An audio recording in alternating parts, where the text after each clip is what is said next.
The official Vintage Guitar Magazine 2025 price guide has partnered with 33 of the top guitar dealers in the industry to provide the most accurate values for thousands of models. This includes electric guitars, acoustic guitars, basses, amplifiers, effects, mandolins, and banjos. Whether your instrument is an investment or simply a piece you enjoy playing, it's always helpful to know what it's worth. If you're checking out a guitar at your local shop and want to know its value before making the purchase, this guide is your go-to source for all the details. Available in both print and digital editions, you can have the guide right at your fingertips no matter where you go. Use code BUYGUITAR25 to receive 15% off the 2025 price guide when purchased directly from www.vintageguitar.com. Offer expires March 11th, 2025. Hello and welcome to Buy That Guitar, presented by Vintage Guitar Magazine. I'm your host, Tuli. This podcast is about the joy of guitar. That includes buying guitars, selling guitars, collecting guitars. We're talking vintage guitars, new guitars, used guitars, pre-war, flat tops, electric Spanish arch tops, custom shop guitars, limited edition guitars, basses, amps, effect pedals, lap steels, mandolins, banjo. If it has strings, we're going to talk about it. I spent most of my life studying the vintage guitar market. It's truly something I love and I'm passionate about. I can talk guitars all day, and I'm going to. Hello and welcome to another thrilling and exciting episode of Buy That Guitar. Today we have a special guest. He's one of the founding fathers of what we now know as the music vintage guitar business. He's the most macho of the amigos. It's Mr. Larry Briggs. How are you doing, Larry? I'm doing great there, Pam. How you doing today? I'm good. Thank you so much for doing this, and thank you for everything you do. You do a lot for the vintage guitar community. You do a lot for Vintage Guitar Magazine. You do a lot for this podcast. So I'm just thrilled to have you, and I see you 4 or 5 times a year, and we always have a good time. I think it's going to be a lot of fun. This is going to be a lot of fun to podcast today. Like I said, in the pantheon of vintage guitars dealers, you're sitting there at the big throne room, I hear you. And you've been doing this since 1970, right? Well, that's my official sales tax permit date. I was actually car trunking a little bit before that, but that's my official, what you might say, my genesis. Now, do you think that did you open your store before George Gruen opened his store, or were you guys about the same? No, I think he's got me by a few months, or maybe in a couple of, he was out of Chicago and I was car trunking in Oklahoma while he was actually becoming a guru. I think he was already pretty well entrenched when he got to Nashville. Right. When you started in Sperry, Oklahoma, right? That's correct. I had moved out and, had a job in Tulsa. And since my parents had an empty nest, so to speak, I talked my dad into opening one of the bedrooms up into a Sunday afternoon guitar sales location. Mm-hmm. And that was the beginning, right? That was the beginning. And you dealt with just used guitars, or were you actually just going and getting guitars from dealers? Or well, we didn't consider those guitars to be vintage back in those days. They were used guitars, and the vintage thing really hadn't caught hold to the general public. I was dealing with some guys out in New York City that already knew what vintage was, and I was shipping a few guitars to them by air freight. But we just considered it used merchandise. Right. And what did you sell the most of? Like flat tops, or were you guys doing electric? No, in the old days, it was all electric. I didn't know much about Martins. I did know, my dad was a player from the Depression days. My brother was a Chet Atkins, Merle Travis thumb picker. I grew up in that environment, but the electric thing was kind of what we were doing initially. And I didn't know much about acoustic guitars until I just kind of learned through the years. Right. By electrics, are you talking like Gibsons and Fenders, or? Yeah, I already knew the main brands, Gibson, Fender, Martin, Gretsch, all Epiphone, all that stuff. I kind of knew that just from being around guitars all my life. I think if you look at old pictures, you see it was called Guitar World. Was that the first name of your store? No, the first name of our store was Down Home Guitars. Down Home Guitars. Okay. And it was in a home, so that kind of made sense, and then we were down most of the time. Yeah, you were down and you were at home. Right. I think 1974 you moved to Tulsa, or do you open the store in Tulsa? Is that what happened? Right.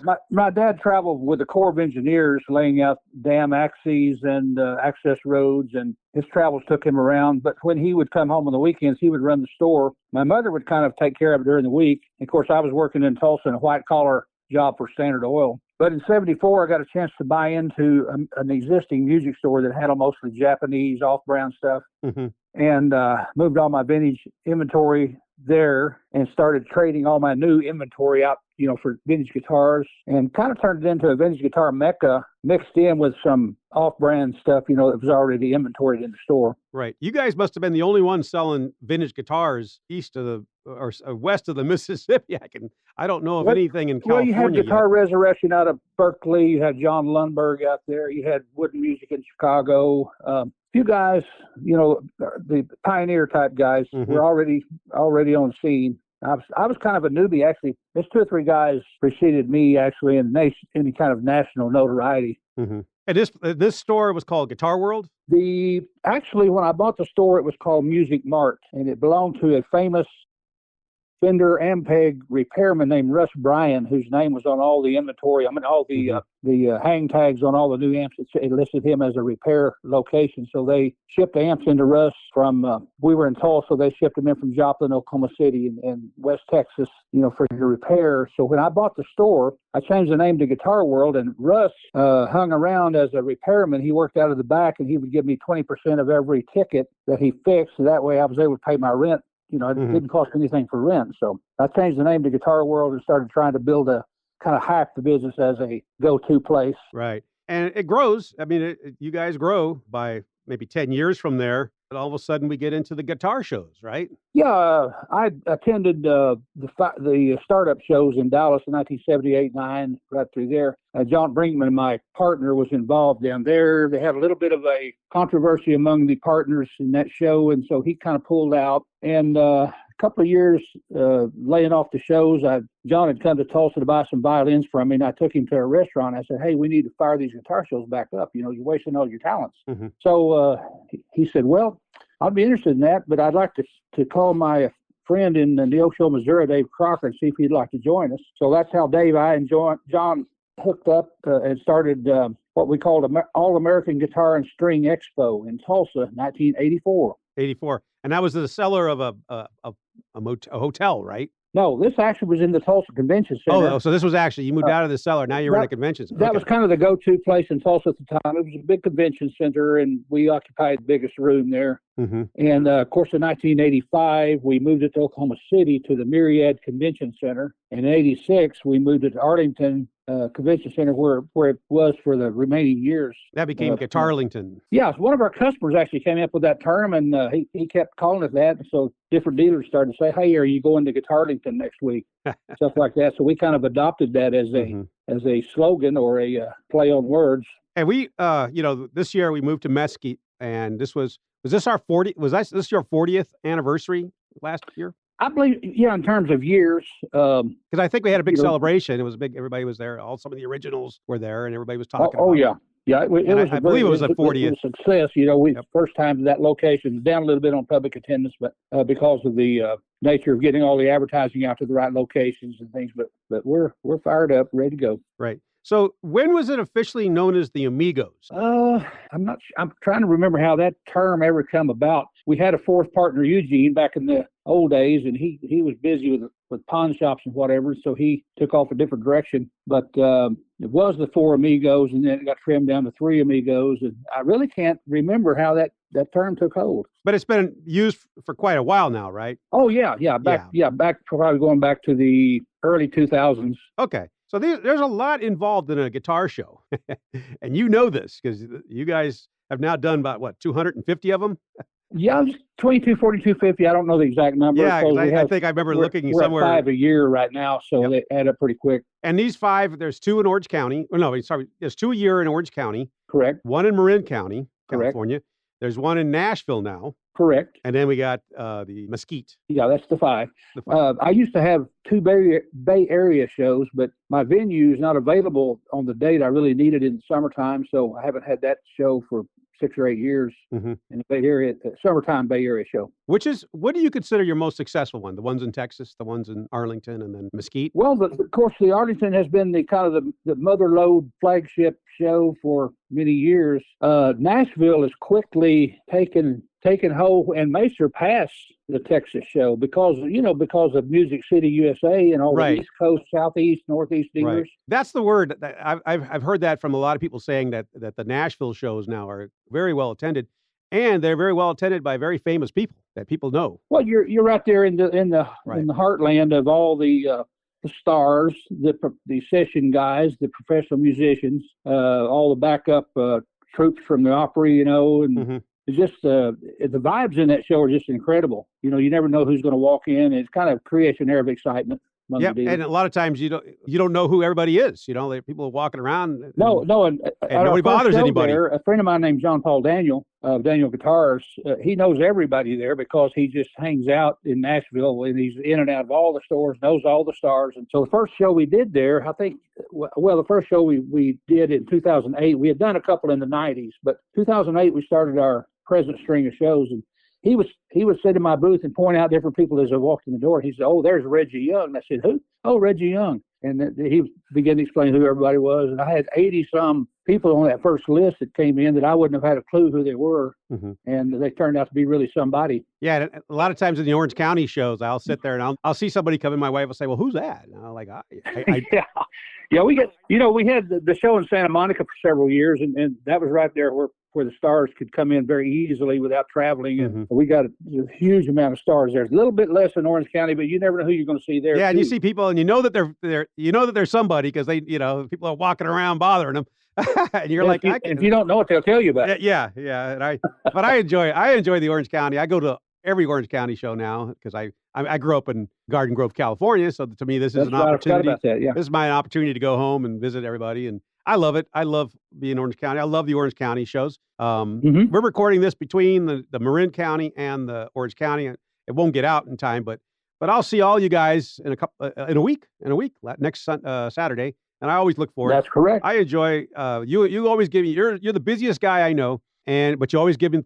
you always sit, we talk and we shoot the shit and we just have a good time and you're never too busy for me, and it's just, I love the guitar shows. And I tell anybody, there's nothing like going to a guitar show. There is nothing, I don't know. Can you think of anything that's funner than a guitar show? No, because it turns into almost more of a social event a lot of times than it does people wanting to do business. But, we get both of it done. But, they go to see friends that they don't see but once or twice a year or maybe once every 5 years. Yeah, and I enjoy, I meet a lot of these guys and we talk. And it's funny how everybody's social. But, man, as soon as somebody walks through the door with that brown Fender case, it's like, whoop. So Larry goes over and says, "What are you doing here watching the door? That brown case." You have to kind of slap the dealers around a little bit and say, "Stand back, stand back." Yeah, I enjoy because the vintage guitar table is always right by the front door, so I see everything that's coming in. And I kind of eyeball. Okay, I see. Okay, I wonder how far he's going to get. And nope, there it is. Yeah, there it is. We put, of course, BG and our show company go way, way back, so we try to treat you guys, a little better than the average person on the street. So you get first picks there. Yeah, and I always enjoy, and then I'll make my rounds, and I'll like the most fun you could really have is that the first day, the first hour, you go through and you see what everybody has, what everybody's got. And to me, I make the mental notes. Okay, this is going to go quick. That's going to go quick. And, sure enough, you go by about 3 hours later and it's gone, and you ask, everybody's really upfront about, because they know what I do and who I am. So, they're very, they know that I'm confidential. I won't tell anybody else what they sold it for, but I need to know. I need to know what you sold it for. And correct. And the guitar shows, they're really, I think you get your best, the dealers want to make a deal. And if you come in and you want to make a deal, it'll happen at a guitar show. It'll happen. And, if you got 100 dealers and a person's walking in a great guitar, we encourage them, to go all the way to the back before you take an offer. Right. I always say, talk to 3 or 4 people. Yeah, talk to 3 or 4 people. The guy who may want that guitar the worst or the most may be the very back booth. So yeah, and the thing is, people leave. And they're always leaving with something, they're always leaving with something they didn't think they were going to see. And I enjoy watching the guy, to me, I like to see what people are buying and I know exactly what's going to go when I see it. So, but it's a lot of fun. I enjoy the guitar shows, and the guitar shows themselves are really a nice social event. And you get to you meet everybody. This is like a world. It's a small world. It really is a guitar world. Yep. So, and then let's talk about Harold Murphy. How long did you know Harold? I guess I met Harold in the 80s. Harold and another friend of his named Tim Weaver were working part-time for Driver Music, which one of the big go-to stores in Oklahoma City, almost like a big box store. They would end up with the seconds and lower grade merchandise. And Harold and Tim they had an old yellow school bus that they would load that thing up with guitars and amps. And they would rent like a local fairgrounds, 50, 60 miles away. And they would call me and they'd say, "Hey, Larry," said, "we're going to be selling all these junky guitars down here. How would you like to go? Because we're advertising this as a guitar swap meet. So how would you like to come by all the vintage stuff that comes to the door?" I said, "Well, if you twist my arm, I guess I could do that." And so that's how I met Harold, was through these kind of the small swap meet type deals. And then we were 100 miles apart. He was in Oklahoma City, Lone Wolf Guitars. I was in Tulsa, Springs West. And we were kind of competitors on a statewide level. But when we started partnering up in the 80s on different pieces, what would happen, I kind of like to somebody's got a territory like around Oklahoma City. I hated to go in under Harold and buy guitars out of there. So I would call him and say, "Hey, I've got this J200 spotted down there 10 miles from you. How would you like to, we can put up the money and we can split the profit. You go do the deal, bring the guitar in, and we'll split the profit." And it was kind of a territorial deal. It wasn't that I couldn't have gone down and bought it myself. We just kind of had this relationship. Later on, we became involved in a lot of very expensive guitars, and we'd partner up on those and maintain an inventory. And he would ride back and forth to every show that I went to. He was in the passenger seat for 30 years, Yep. I remember, we see him, like when you walk in, he was the first guy you saw, standing there with a big smile. Well, yeah, and he stood above everybody. Yep. He's 6'6" or 6'5", I believe, 6'5" or 6. And usually after I'd get my badge from your wife, the first thing I do is I go over and talk to Harold, Yep, he kind of a quiet guy, kind of unusually quiet, but he was always thinking, and always the brain was always turning. He'd come up with some of the most funny one-liners I've ever seen, ever heard. And like I say, he was quiet, but if you got on his bad side, you didn't want to be there. And if you were on his good side, he was one of the most loyal friends you'd ever have, ever. The Amigo shows, they really are a big family affair for you. Like you have everybody there. And like I say, one of the first people you meet when you come in is you meet your wife, Terry, right? Right. She runs the front. She actually runs me. So. She keeps you. In fact, I see her going, looking for you and finding you, bringing you over. Right. But when did you meet her? Where did you guys meet? Actually, I worked at the Amico Petroleum or Standard Oil in Tulsa, and a friend of mine, a lady who worked with me, and I had a 2-year marriage early on that didn't work out. And, I was kind of lonely, how we all get when we lose a love or, something changes. So I had a lot of trouble talking Terry into going out with me because I'd been married before. But she finally relented, and we went to the state fair, and the rest is history, So we dated for, I guess, a year or so before we got married. But yeah, it was through a lady at work there at Standard Oil. Yep. Now, does she like guitars? She likes the milk on the table. So I don't think she's obsessed with the guitars as such, but she kind of been around it so long, she kind of knows almost as much as I do about what's in what case, And, yeah, she knows where to go, what to do. Like I say, always greet her with a smile. You get your bat. There's never a problem. If there is a problem, she takes care of it.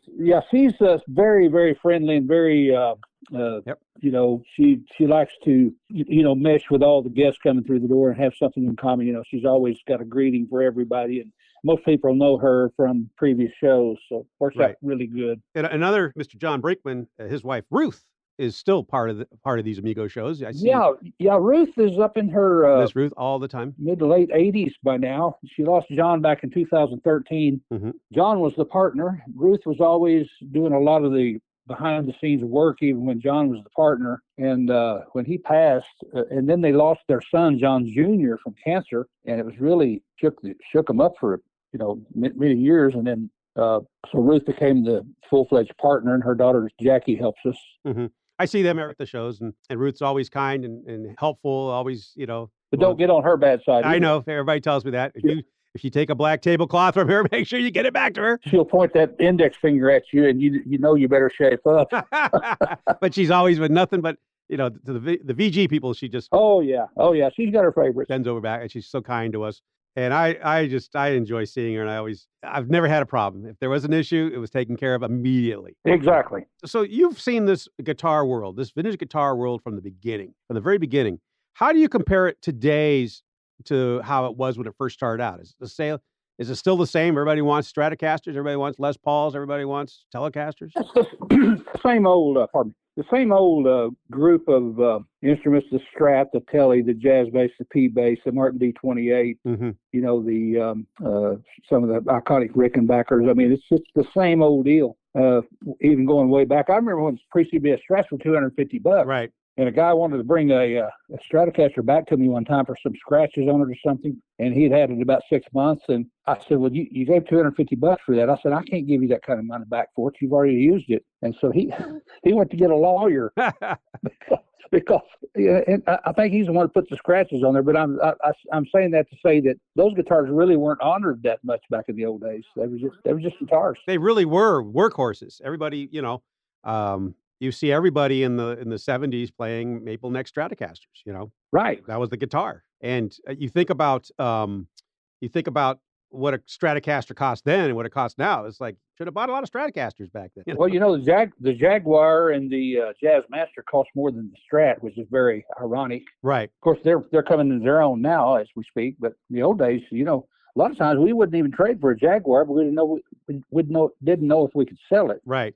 And we'd pass on Gretches because we can't sell those Gretches until Brian Setzer got involved. Then we started buying Gretches. Mm-hmm.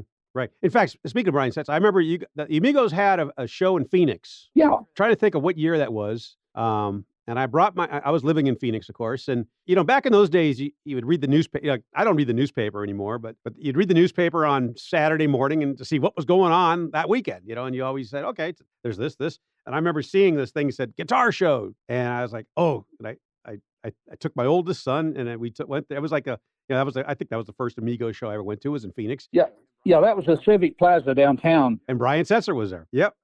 And I had one show there, then two at the fairgrounds, and the two at the fairgrounds bombed out, and I just didn't figure out how to get the people out there. But the one at Civic Plaza was pretty successful. That's the one Brian came to there that year, 2004, I believe. Yeah, 2000. And I remember, because I had been kind of out of the vintage, like I hadn't really been playing a lot, and I had 4 kids, and I remember going. That was like that's my foot back in the door in the vintage world. And I was like, holy cow, look at how much these Stratocasters are now, because I paid $2,000 for mine back in the 80s. The way you look at it now, that you've seen that the market has always moved up, right? Right. And, we have dips and ups and downs. But for the most part, if you have one of what we call the blue chips guitars, the value will always, theoretically will always be increasing in value. Right. Had the big downturn after 2008, and a lot of prices went way down, and we're just now getting back up to pre-2008 pricing on some. Yeah, 5 years ago, I think is what. Really short stuff. Yep. I think that was the year I declared that the dip was over,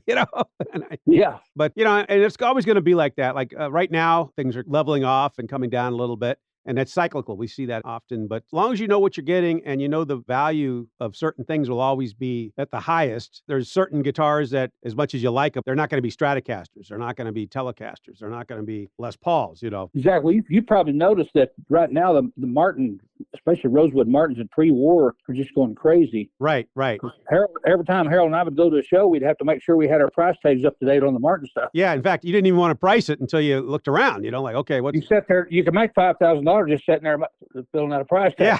Yeah.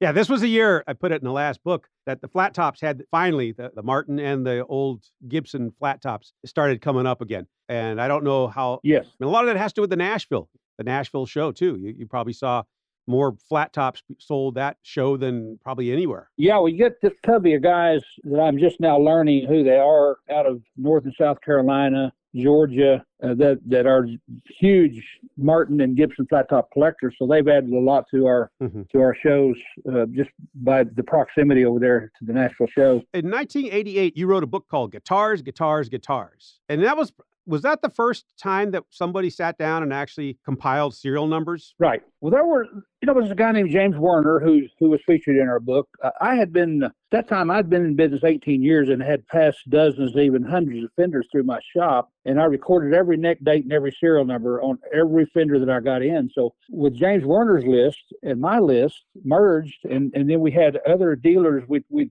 solicit, hey, you have a list of numbers, anything you can give us, and we'd merge them in by date, by neck date, and we'd go all the way down on the neck dates, and off to the side it would say, here's the serial number, here's the guitar that it was on a Desert Sand Duosonic or whatever. Mm-hmm. But as far as getting all the Gibson, Martin, Fender, numbers into one book, which was the back of the book reference section. We had, I think, 1,300 photographs in that book, 3 or 4 pages of color in the middle. Actually, I'd say, I had a Nikon camera set up from day one. So when I would get a guitar in, I'd take pictures of every guitar I got in that was of any note or importance. So I was able to add a lot of those photographs to that book, that, just from having all the photographs on hand. Mm-hmm. And then we would go to a show like Arlington, and we'd have a photographer with the proper lighting, and everybody bring over their favorite guitar, and we'd take a picture. So that all went into the book, and it was considered, even though it was only a 10,000 printing, enough of them got out that a lot of the dealers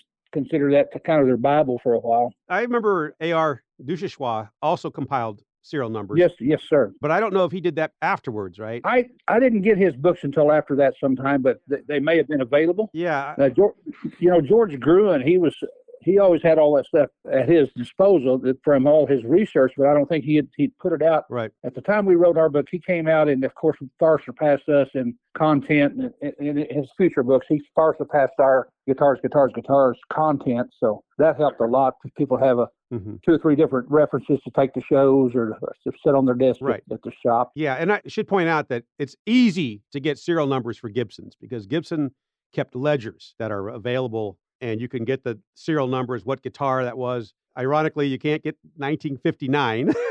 That page is missing. Is that right? Yeah. The one that everybody really wants to see is missing. I don't know who had it or where it went. But it's easy. Gibson serial numbering, it's easy to do that because Gibson kept track. Martin kept exact records. You can go online today. Now, it used to be you had to get a physical, somebody go actually look in the book, but now it's all online. But Fender, there is no population report done for Fender. Nobody knows really what serial number went with what. And that's, I think, today, that's why it's so hard to really know how many of anything there is in Fender. Serial numbers don't help you as much. Right. And the numerical order was, mismatched with Fender, and I guess the old myth or maybe the truth is that they had several boxes of neck plates available. They'd reach up and grab one out of box 1, and then the next one would be out of box 4. Yeah. So the numbers for 1 year might be totally... There's also some other stuff. Yeah, there was other stuff going on, too, where sometimes payroll stuff was sold out the back door. Radio Tel told Leo Fender he had to have serial numbers, but they didn't tell him they had to be sequential. So he purposely... that's why people say, I got 001, Stratocaster. That's the first one I ever made. No, it's actually like the 100th, whatever. But I always enjoy Fender numbers. Like you, I keep track of everyone. I see, I write them down, and I, because I'm curious, and I also know that you can't make there's no rhyme or reason as to why something has a higher number than a lower number. Exactly, yeah. People always say, well, that's got a 53 number. No, it's a 52 because it's a blended circuit, So that was people's Bible for a long time. That's how the vintage guitar world kept track of the serial number. And that was probably the first anti-cheat. People actually weren't able to cheat if the number was recorded somewhere. Yeah. See, we kept all this knowledge under our hats, for all those years. Yeah. And then the newbies came along, and they had the advantage of the publications, like you say, Andre Duchessois and Gruen and ourselves. And so they were experts within 6 months of what took us 30 years to learn. Yep. The official Vintage Guitar Magazine 2025 price guide has partnered with 33 of the top guitar dealers in the industry to provide the most accurate values for thousands of models. This includes electric guitars, acoustic guitars, basses, amplifiers, effects, mandolins, and banjos. Whether your instrument is an investment or simply a piece you enjoy playing, it's always helpful to know what it's worth. If you're checking out a guitar at your local shop and want to know its value before making the purchase, this guide is your go-to source for all the details. Available in both print and digital editions, you can have the guide right at your fingertips no matter where you go. Use code BUYGUITAR25 to receive 15% off the 2025 price guide when purchased directly from www.vintageguitar.com. Offer expires March 11th, 2025. You owned at one time the Eldon Shamblin 54 Stratocaster. Is that correct? Yes, I did. So tell me about that. How did you get that? Okay, so in Tulsa, Oklahoma, Eldon Shamblin was kind of a mystic, iconic figure that a lot of people had met, and a lot of people had never. I had never met Eldon Shamblin until he walked into the store with his guitar, and I knew everything about his life. One of my best friends was his son-in-law. I knew about the guitar, and it was just like, you talked about that guitar, and it was like in a reverent. Oh yeah. Tones. So here, I was in my shop one day. Here come Eldon. my store manager, Daryl Clay, were looking out the window, and here come this short, stocky guy come up the sidewalk carrying like a newer tweed case. And I said, Daryl, is that Eldon Shamlin? He said, man, I think it is. So Eldon walks in, and he said, I hear y'all work on these there Fender guitars. I said, well, we've been known to. What you got there, Eldon? He said, well, I got this old guitar. Said, the middle pickup's messed up. Said, I've thought about selling this old thing, and said, I want to get it up and running. He talked, real oaky, worse than I do. And so he left the guitar with us. I took the middle pickup out, sent it to John Sprung up in Vermont to get rewound. I didn't know too many people back then that was doing stuff like that, but I knew John was a historian and would do it correctly. So got the pickup back. I took the guitar to a local photography studio and had professional quality photographs made of that guitar. It was so iconic, I was afraid something would happen to it, and I wouldn't have any documentation. So we took the body protector off the back and took a fiddle to the studio, took a few pictures with the fiddle and the bow and the guitar laying together. And so Eldon comes to pick up his guitar. He said, hey, Briggs, what do you think this old thing's worth? I said, man, I don't know, Eldon. I said, you surely wouldn't be talking about selling that thing. He said, yeah. He said, hell, I can't play anymore. And said, when I go on stage, the boys have to help me on stage, talking about the Playboys. Mm-hmm. And so at that time, the normal vintage Strat was going from that era was probably going for about $6,500 or something. So I said, I would say $12,500, Eldon. That's a iconic guitar you've got there. He said, would you be interested in buying it? And I said, duh, D-U-H. And so anyway, he said, let me let you know tomorrow. So in the meantime, that afternoon, the band Asleep at the Wheel came in the shop. Mm-hmm. They were going to play Canes there in Tulsa under Larry Schaefer. And so Eldon called me back that afternoon and said, I'm going to let you have the guitar. And I think that was before the band walked in. And so I told the guys in the band, I said, hey, I'm going to buy Eldon Shandler's guitar. And if you know anything about Sleep at the Wheel, they idolized Eldon. Right, and all that Bob Willis was music. there. Yeah. So they went to Larry Schaefer to do a sound check, and they told Larry that I was buying the guitar. And Larry called me immediately. He said, hey, what would it take to buy Eldon's guitar? And I said, well, I'm kind of buying it to keep it in Tulsa. I don't want that thing to get away. But if you want to go ahead and buy it, go ahead. So I told him the price. And so Larry, who already knew Eldon very well, called Eldon and got the deal done. And I told Larry, I said, well, since I'm letting you buy this guitar, if you sell it, I want to be the one to buy it. He said, okay, no problem. So a couple of years later, Larry had a talent company called Little Wing Productions. He sponsors most of the rock and roll and all the big concerts in Tulsa that came in. Mm-hmm. So he called me one day and he said, hey, I've lost my rear. He didn't say rear. Mm-hmm. He said, I booked 38 Special and a couple of bands down in Louisiana. He said, I've got a bunch of hot checks out that I need to cover, and I need to sell you Eldon's guitar. And I said, well, okay, is there still $12,500? He said, no, it's $25,000. So I said, oh, boy. So I bellied up, bought the guitar, owned it for several years before I got rid of it. But that's the way that happened. Now, I remember I saw it at the Musical Instrument Museum. I pointed to that. I said, that's the most iconic 1954 Stratocaster you'll ever see. People talk about this Stratocaster, that Stratocaster. To me, that was the most iconic Stratocaster. Yeah, that was number 0569. It was May of 54. And the first custom colored Strat, I believe, was the claim to fame on that one. That's the claim to fame. So it was gold. Yeah, beautiful, beautiful guitar. So I don't know who owns it now. I don't either. It went back and forth between Ronnie Proler and Joe Bonamassa for a while. Yeah, I don't know if Joe owns it now, but I don't really have a clue where it's at. Yeah, I saw it at the museum about 4 years ago, so it belonged to somebody. Somebody was. I know that Ronnie Proler had it at the Rock and Roll Hall of Fame for a couple of years. Mm-hmm. Up in, is it Cleveland? Yeah.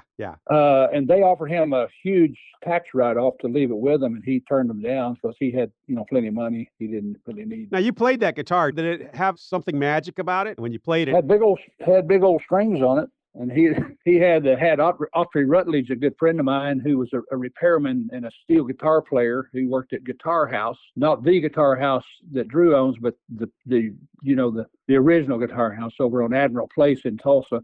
Autry took a wooden block and stabilized the tremolo spring section where it wouldn't move. That's where Eldon wanted it. And that was the way I got it. It still had the wooden block in the tremolo section. Yeah, it didn't even have the tremolo arm on it then. No, Nope. Okay. and it had the white body protector. Yes, I remember that. I think the guitar hadn't been protected very well before they put the protector on it, so it was already all greened out on the back. Yeah, that's what most people remember that picture. It's all green in the back and worn out. Yeah, where I guess body sweat and what have you. Now, you also owned at one time Billy Bird's Bigsby, right? I did. That's a story in itself. A friend of mine named Richard Ganders, who was a comptroller for, I believe, Reading and Bates, a big oil company in Tulsa. So I worked downtown for Standard Oil. We both dressed in suits, and we'd meet each other on the street. And we'd go out to lunch together. And he kept telling me, he said, I've got this little 3/4 size. He said, I call it a 3/4 size guitar because he played big jazz boxes. Heck of a player, one of the best I've ever heard. He said, I'll just give that thing to you sometime. I didn't think anything about it. And maybe 10 years after that, he called me. He said, do you remember that guitar I told you about? I said, yeah. He said, well, that was Billy Bird's guitar. He said, it's a Bigsby. And he said, I'm going to sell it. And he said, I've already got an offer from George Gruen for $15,000. But he said, since I've told you about this for the last 20 years, I'd like you to buy it if you can afford it. And I said, well, duh, another DUH.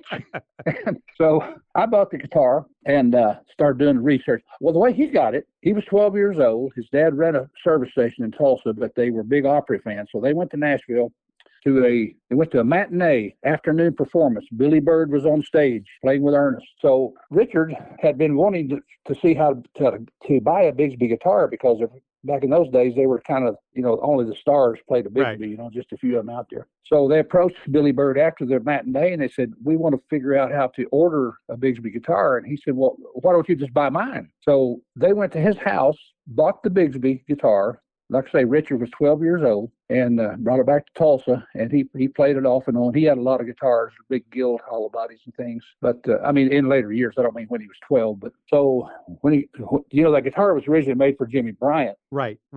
And it was, routed out and filled in, and then the pick guard said Billy Bird. So that's another story. But interesting. So I owned it for several years. And I think it ended up with Perry Margoliouth up in New York, Dirk Ziff collection. So for 50 years, you've seen quite a bit of stuff come and go. Besides the Eldon Chamberlain or the Billy Bird, what are some of the most iconic pieces you got in your shop? Well, I have the 58 Explorer that I sold to Rick Nielsen. Did it have a split top, or did it have the the forked headstock? Yeah. No, it was a regular bird's beak Explorer. It came out of Washington State, and they had the original case and had somebody's name, or Robert or something, in gold leaf decal on the case, and the neck had been broken at the heel. So when Dave Carpenter, who later went to work for Gibson, I think I forget what he did for Gibson. He designed some kind of model for Gibson.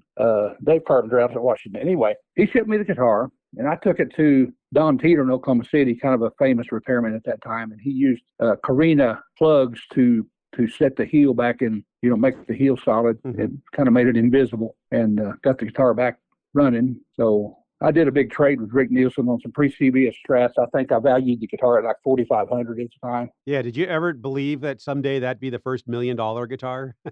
Oh, I know. Crazy.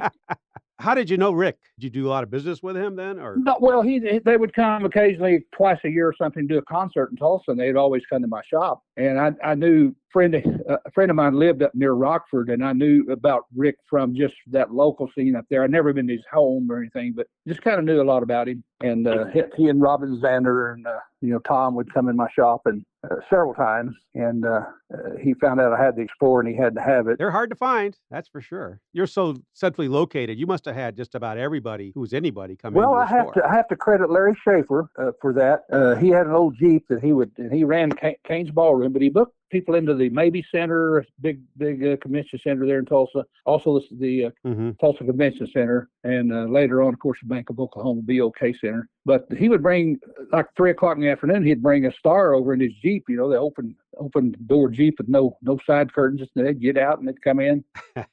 Everybody from REO Speedwagon and Hart and Little River Band, and we were only a mile from downtown, the convention center. So he would bring them over there, and he had a big interest in guitars as well. And so they'd all shop and usually buy something, and I'd get backstage passes. You know how it works. It's amazing how these guys, they all wanted Les Paul bursts, Well, on that note, I actually owned 18 Sunbursts over a period of probably from 1975 to 1990. I don't think I owned one after 1990. Mm-hmm. But the highest price I ever got for one was 25,000. If that tells you anything. And the lowest price I ever got was 2,500. Yep, and that was 1974 or 5. And it's amazing how today, people pay more for a Les Paul than they do a house. Yeah, well, I sold my old repairman Larry Thomas, who we're still great friends, and he's in his late 60s, still doing motocross, motorcycle racing, and restoring cars and old mansions. But he still got the Les Paul Sunburst.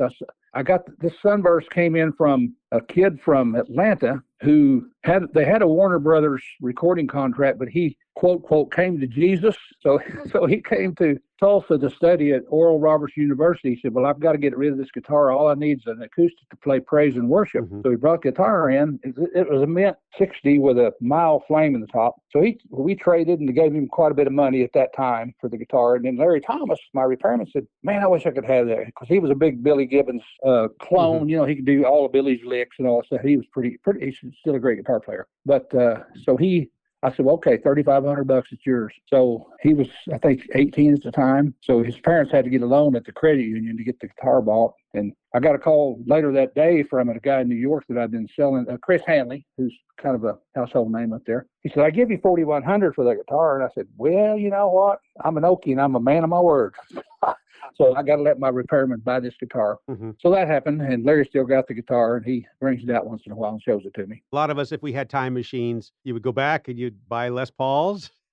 You'd buy, oh yeah, Fender Twins. Well, at one time in my old brick building there on Peoria, we only used one bathroom. We had a boys and a girls, but nobody ever went back there, so we'd only use the boys section. When the girls' bathroom, I had a roll around big tool cabinet that when you shoved it up against the door of the girls' bathroom, you didn't know there was a door there, like hidden. Mm-hmm. So I kept many iconic guitars back in there, like Rosewood J200s and the Explorer and a fancy F5 mandolin and stuff. I said, "Well, as long as I've got these 10 guitars back here, I'll never be broke, and I'll never sell them." Mm-hmm. So, have you sold them, though? I ended up selling every one of them, over a period of years. Out of all the guitars you've had, what's the one that you wish you never did sell? You mean for financial reasons or just sentimental? Yeah, for sentimental reasons. Probably the F5 Fern 1925, because I play a little bit of mandolin, or did back in the day. And I think the mandolin, when I sold it, was like $6,500, and now those mandolins, I think they're down a little now, but I think they're about $100,000 over. Yeah, some. But it wasn't a lower; it was a lower. I had all the lower features without being a lower, but probably that one, because I'm me being a little bit of a mandolin player. The other one that I should have kept for other reasons was the 2 pickup Strat. The only one ever made. Yes, that was like a prototype. 55 with an anodized guard, an anodized spring cover. 55. Okay. Originally Fiesta Red, or some similar color when it left the factory. For Thumbs Carlisle, had a 2-inch neck and 2 pickups.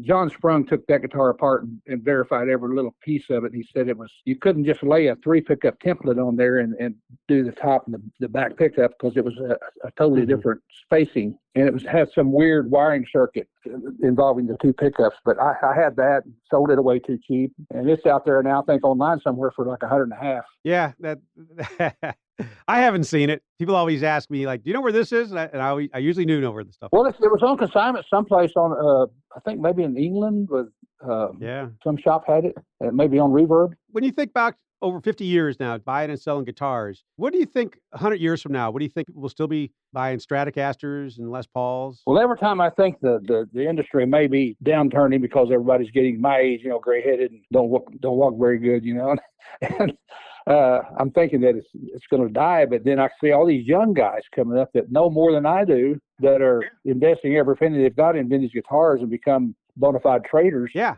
Yeah. And I don't know. It just seems to always bounce back. People always say, "Oh, the baby boomers, once they're gone, nobody's going to care about guitar." But that hasn't proven to be the case yet. I still see the same maple neck Strats, slab board Strats, Telecasters, Blackguard Telecasters. They're always a desire. Somebody wants the best of the best, and that's it. Nothing compares to them. I think even 100 years from now, I think people still will have, whether or not they can play them, they might be all in glass cases, be looked at in museums. You look at that Stratocaster, it has not changed a bit. and it's still as beautiful today as it was when it first showed up, Absolutely. in 1954. It's just amazing. Same thing about those Les Pauls.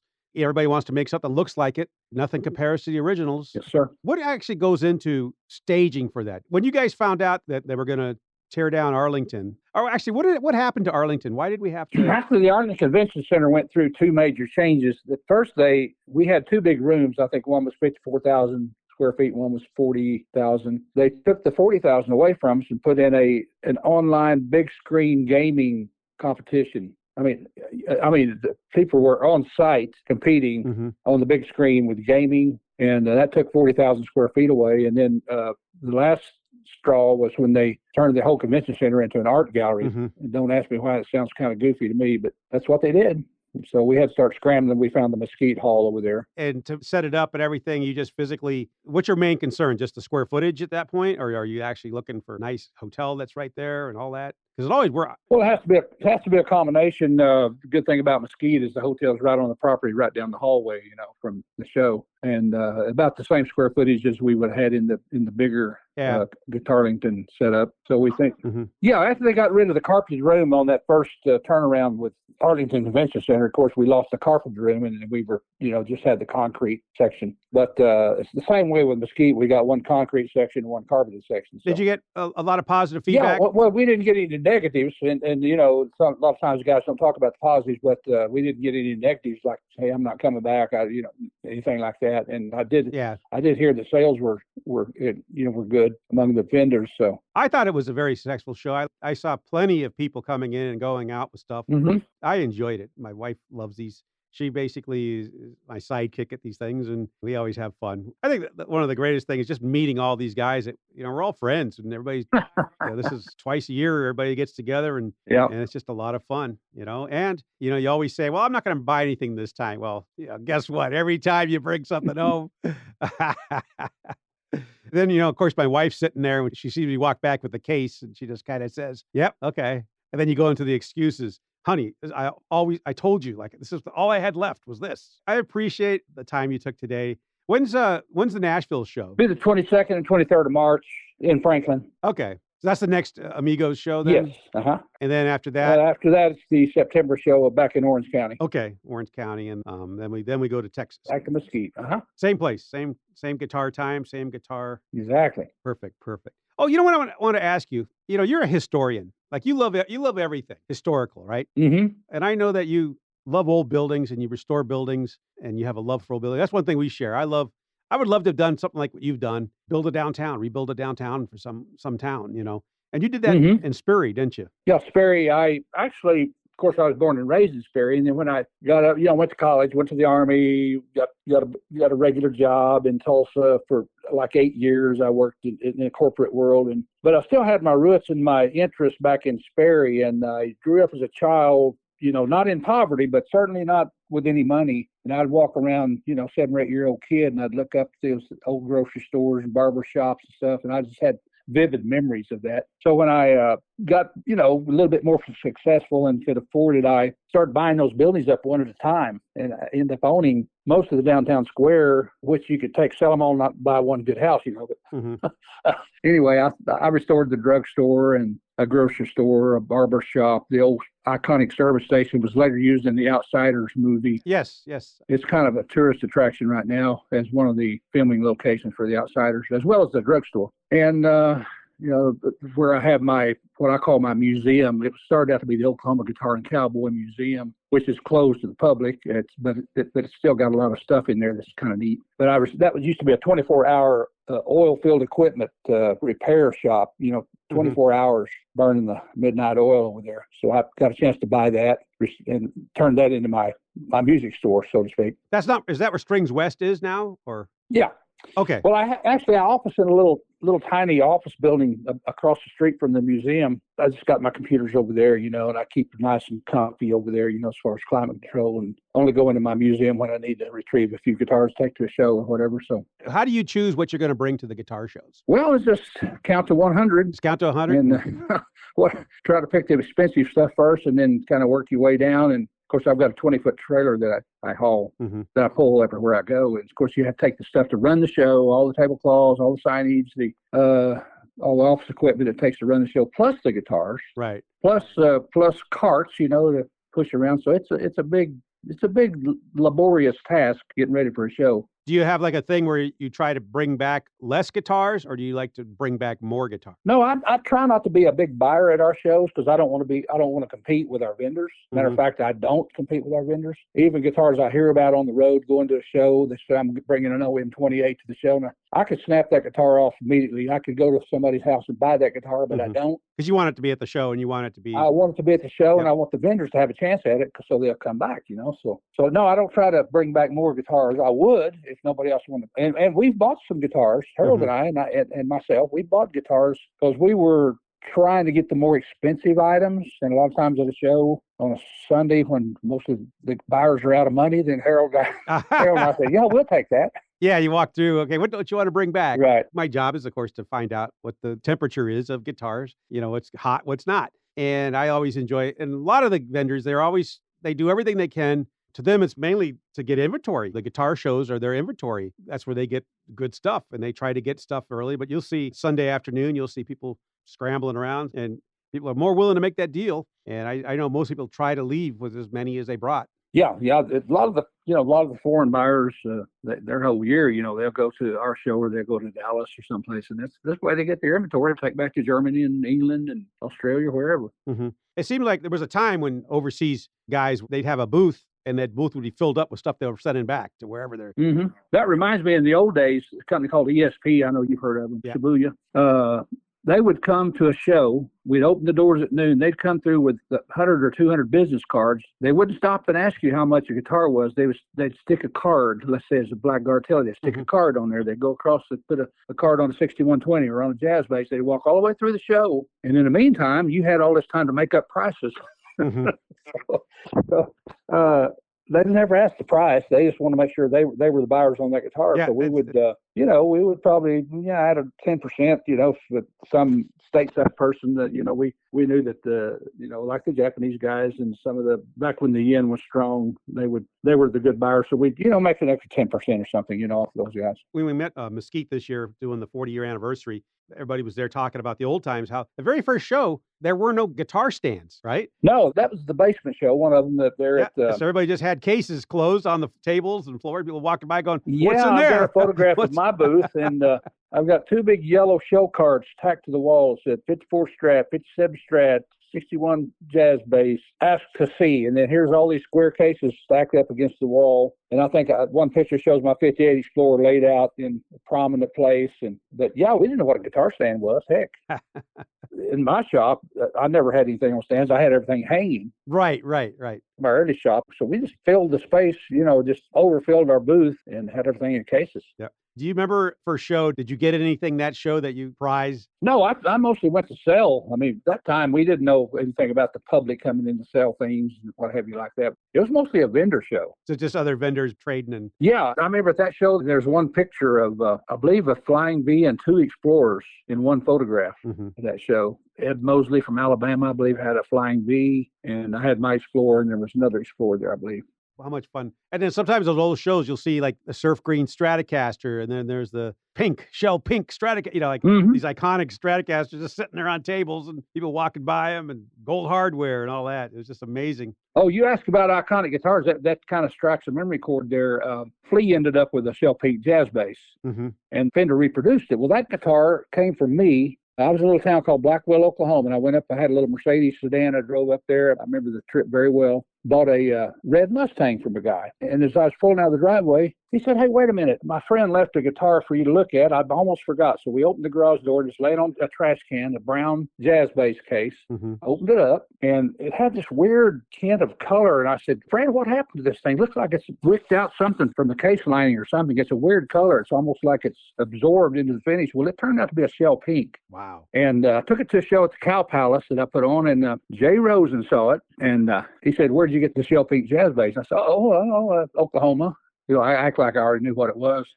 Yeah. So I paid $400 for it. Jay gave me $7,500. Then it went to Rick King. So one of his fan club members, come into Rick's shop and he said, "I'm looking for a jazz bass." He said, "I'm going to give it to Flea for his birthday." And Rick said, "Oh, I've got one over here for $40,000 if you'd like to look at it." So the Flea bass, and you can cross-reference this with Rick in case I'm off a little bit, but I'm pretty sure it brought $40,000 to the fan. And he presented Flea, and then Fender came out with the model. And the only photograph I had of that guitar is the model that they produced. So I had the same wear on the edges and everything, So that's another iconic story there. Interesting world. Well, perfect. Tied you up for an hour now, so I'm just excited again, just to thank you again for all you do for this vintage guitar world. And, anybody out there listening, there is nothing funner. It's like going to Disneyland is to go to a guitar show and to see all the guitars under one roof. And you know what? Bring something home. There's something calling you. Something will hit you over the head with excitement, and you'll just have to. Oh, you mean like buy that guitar? Yeah. Buy that guitar. Okay. And make sure you're looking in your Vintage Guitar Magazine guide to know what should you spend for that thing. Yeah, I guess the old boy that writes that he's quite knowledgeable. Oh, wait a minute, that's you. Yeah, I never thought I'd know so much about guitars, but I do, thanks to everybody. Every year I add more and more knowledge. It's a hobby I love. One of the greatest pastimes is collecting old guitars. Yes, sir. Because you can play them. They're art pieces that you can play. Indeed. Well, thank you, Larry. I appreciate your time, and I can't wait to see you in a couple of days. All right, Ram. Thanks for the taking up my time today. Yeah. No, just kidding.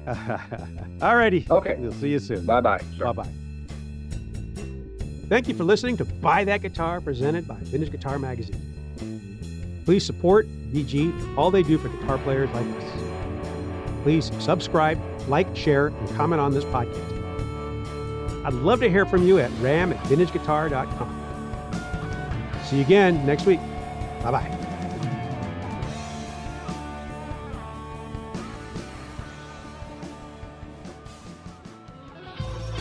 The official Vintage Guitar Magazine 2025 price guide has partnered with 33 of the top guitar dealers in the industry to provide the most accurate values for thousands of models. This includes electric guitars, acoustic guitars, basses, amplifiers, effects, mandolins, and banjos. Whether your instrument is an investment or simply a piece you enjoy playing, it's always helpful to know what it's worth. If you're checking out a guitar at your local shop and want to know its value before making the purchase, this guide is your go-to source for all the details. Available in both print and digital editions, you can have the guide right at your fingertips no matter where you go. Use code BUYGUITAR25 to receive 15% off the 2025 price guide when purchased directly from www.vintageguitar.com. Offer expires March 11th, 2025.